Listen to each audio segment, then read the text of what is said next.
જીભના ચટાકા માત્રથી જો ઈશ્વરનું અસ્તિત્વ જોખમમાં આવી જતું હોત ને, તો એ જ ઈશ્વરે આપણી જીભને સ્વાદિન્દ્રિયથી શણગારી ન હોત. અરે ભજીયા ખાવાથી ભ્રષ્ટ થઈ જાય એવા ધર્મને શું ધોઈ પીવો છે? ભગવાન શ્રી કૃષ્ણએ ગીતાના 7મા અધ્યાયમાં કહ્યું છે કે અગ્નિમાં હું તેજ છું. હું કહું છું કે નવી આવૃત્તિમાં આવવું જોઈએ, માણસના પેટમાં હું ભડભડતી આગ છું. જઠરાગ્નિ ખાવું એ માણસની સર્વપ્રથમ જરૂરિયાત છે. અને શું નથી આપણી પાસે ખાવા માટે? પોરબંદરની ખાજલી, શિયોરના ફાડેલા દૂધના પેંડા, રાજકોટની ચટણી, ભાવનગરના ગાંઠિયા, આણંદના ગોટા, નડિયાદનું ભૂસું, સુરતની અમીરી ખમણ ઘારી, વડોદરાનો લીલો ચેવડો અને ખંભાતનું હલવાસન. અને ઊંધિયાની તો મજા જ કંઈક ઓર છે.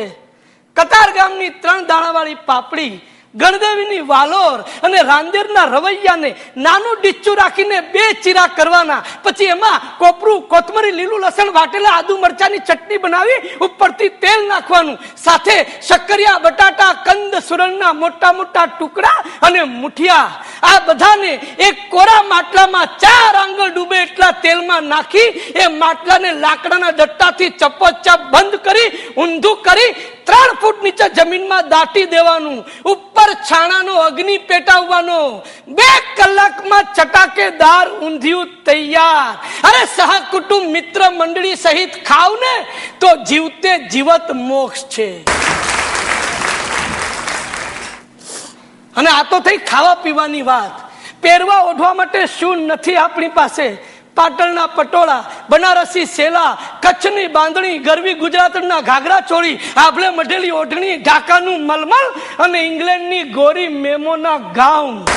અરે પેરિસની ફેશનની દુનિયામાં જો વિશ્વામિત્ર આમ લટાર મારવા નીકળે ને તો વગર મેનકાયનું તપોભંગ ન થાય ને તો હું મારા બાપનું નામ બદલી નાખું.